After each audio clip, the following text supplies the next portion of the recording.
Hello guys, இந்த பிசிபியில் எதை பற்றி பார்க்க போகிறோம்னா எல்இடி எப்படி சால்டர் பண்ணுறதுன்னு பார்க்க போகிறோம். எல்இடி எப்படி டெஸ்ட் பண்ணுறதையும் பார்க்க போகிறோம். எல்இடியோட பொலாரிட்டியும் பார்க்க போகிறோம்.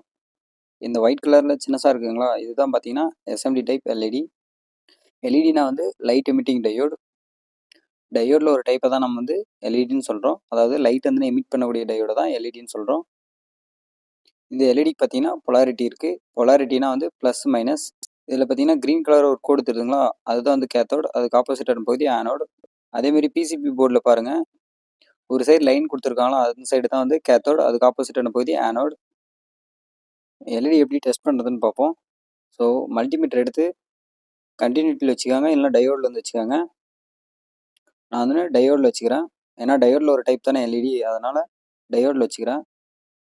ஸோ பொலாரிட்டி பார்த்து ஆனோடு சைடு வந்து ப்ளஸ்ஸையும் கேத்தோட சைடு மைனஸையும் வச்சா இந்த எல்இடி வந்து பிளிங்க் ஆகுது. உங்களுக்கே பார்த்தீங்கன்னா தெரியும், ரெட் கலர் எல்இடின்னு வியூ ஆகுது. இப்படி பிளிங்க் ஆனால் எல்இடின்னு உங்களுக்கு எந்த ப்ராப்ளமும் இல்லாத இருக்குன்னு அர்த்தம். ஸோ இந்த சைடில் தானே நம்ம கரெக்டாக வச்சு சால்டர் பண்ண போகிறோங்க. சால்டர் பண்ணுறதுக்கு முன்னாடி ஃபஸ்ட்டு வந்து பொலாரிட்டி வந்து கரெக்டாக வச்சுக்கோங்க. அப்புறம் வந்து பிசி போர்டில் தானே ஃப்ளக்ஸ் அப்ளை பண்ணிக்கோங்க. எல்இடி வந்து பிசிபி மேலே ப்ளேஸ் பண்ணிடுங்க. அப்புறம் சால்டரிங் அயர்ன் வச்சு சால்டர் பண்ணுங்கள். இந்த வீடியோவில் உங்களுக்கு என்ன டவுட்னா கமெண்ட் செக்ஷனில் வந்து கமெண்ட் பண்ணுங்கள். எலக்ட்ரானிக்ஸில் மேலும் நிறைய இன்ட்ரெஸ்டான விஷயங்களை தெரிஞ்சுக்க மறக்காமல் நம்ம சிஎஸ் டெக்னாலஜி யூடியூப் சேனலை லைக், ஷேர், சப்ஸ்கிரைப் பண்ணுங்கள் கைஸ்.